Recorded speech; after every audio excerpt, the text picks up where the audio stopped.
அஸ்ஸலாமு அலைக்கும். எப்படி இருக்கீங்க? நல்லா இருக்கீங்களா? இங்கே பாருங்கள், நம்ம சூப்பராக தயிர் சாதம் செஞ்சுருக்கோம். இந்த வெயிலுக்கு, அடிக்கிற வெயிலுக்கு குழுன்னு நம்ம சாப்பிட்லாம். இப்போ பாருங்கள், இதே மாதிரி செஞ்சு பாருங்கள். நான் கேரட்டு மாங்காய்லாம் போட்டு செஞ்சுருக்கேன். அதுக்கு தொட்டுக்க ஊறுகாய் வச்சுருக்கேன். நார்த்தங்காய் ஊறுகாய் ரொம்ப சூப்பராக இருக்கும். இதே உருளைக்கிழங்கு வறுவலும் வச்சுருக்கலாம், வச்சு சாப்பிட்லாம். வாங்க எப்படி தயிர் சாதம் செய்கிறேன்னு பார்க்கலாம். வாங்க இப்போ நம்ம தயிர் சாதம் செய்ய போகிறோம். இப்போ அடிக்கிற வெயிலுக்கு இந்த மாதிரி அடிக்கடி செஞ்சு சாப்பிட்ணுங்க. தயிர் சாதம் ரொம்ப நல்லது உடம்புக்கு. வாங்க எப்படி செய்யலான்னு பார்க்கலாம். பாருங்கள், மசிலிங் கப்பில் ஒரு கப்பு பச்சரிசி வச்சுருக்கேன். புழுங்கரிசியில் இருந்தாலும் செய்யலாம். இது பச்சரிசி தான் இன்னும் நல்லா சூப்பராக இருக்கும். இது 2 பேர் சாப்பிட்லாம்.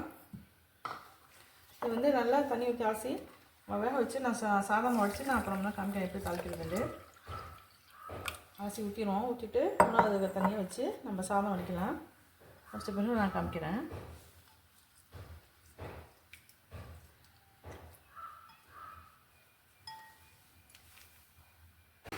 நம்ம சாதத்தை எடுத்துட்டு வந்துட்டோம். ரொம்ப குழஞ்சும் இருக்காமல் ரொம்ப விதையாகவும் இருக்காமல் இருக்கணும். ஏற்கனவே கேரட்டு இதெல்லாம் போட்டிருக்கேன். இந்த பாருங்கள், கேரட்டு மாங்காய் பச்சை மிளகாலாம் வச்சுருக்கேன். இதெல்லாம் போடலாம், ரொம்ப சூப்பராக இருக்கும்.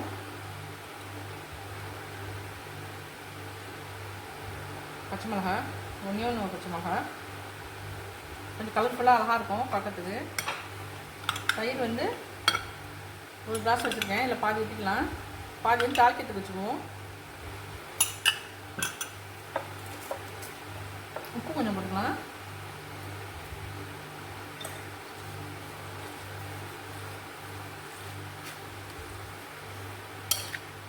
அடிக்கிற வெயிலுக்கு அவ்வளோ வெயிலாக இருக்குதுங்க. நல்லா சூடாக இருக்கும் உடம்புலாம். அதுக்கு அடிக்கடி நம்ம தயிர் சாதம் செஞ்சு சாப்பிட்டா ரொம்ப சூப்பராக நல்லாயிருக்கும் உடம்புக்கு.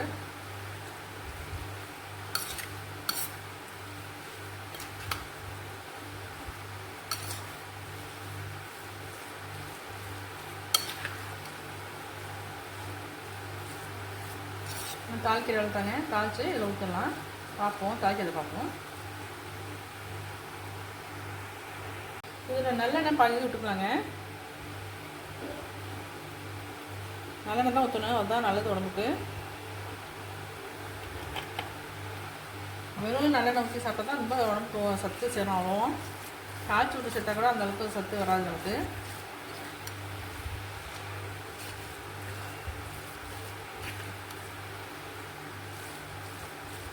நல்லெண்ணெய் ஊற்றணுன்னே அவ்வளோ மனமாக இருக்குது.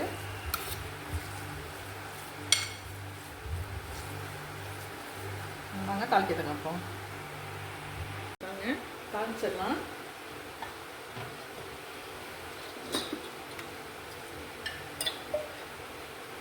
நல்லெண்ணெய் தான் ஊற்றிருக்கேன்.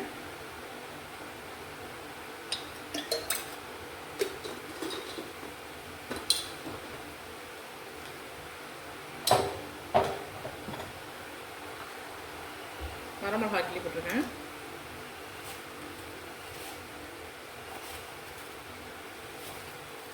கடுகு உளுத்தம் பருப்பு போடலாம்.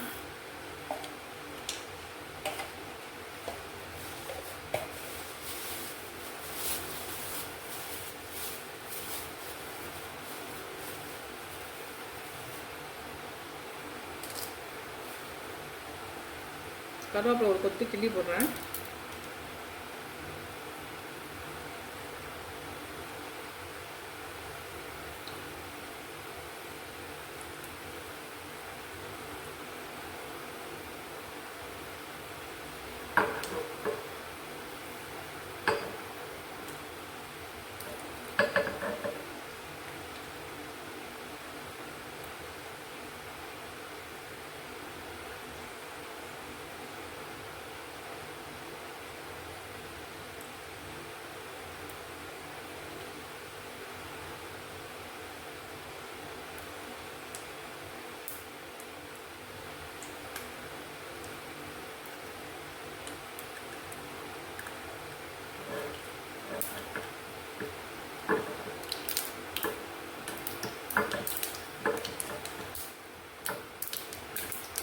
கடுகு வெடிச்சிருச்சு, போடலாம். தொடர்ந்து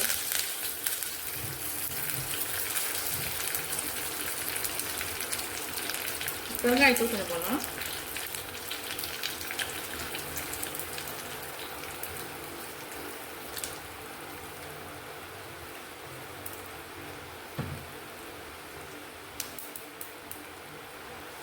என்ன செய்யலாம், அடுப்பை ஆஃப் பண்ணிடலாம்.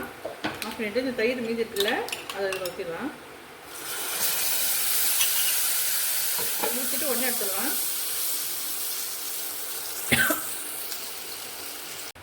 தாளிச்சதை உடனே இதில் ஊற்றிடலாம்.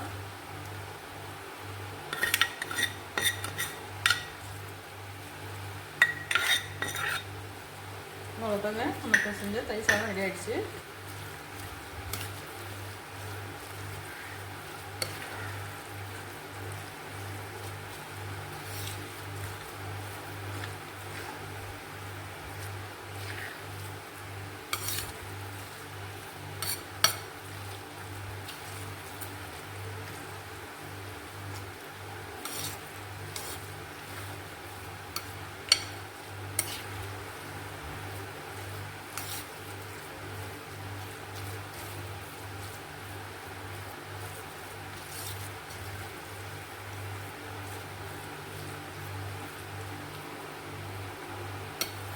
பாருங்கள், அவ்வளோ கலர்ஃபுல்லாக அவ்வளோ டேஸ்ட்டாக இருக்கும், சூப்பராக இருக்கும்.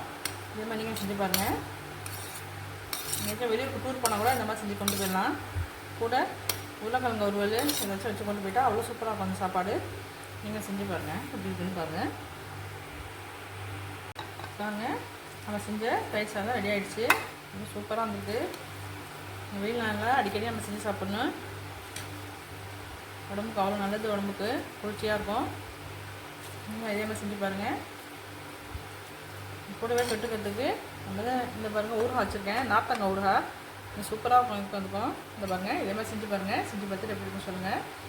லைக் பண்ணுங்கள், ஷேர் பண்ணுங்கள், சப்ஸ்கிரைப் பண்ணுங்கள்.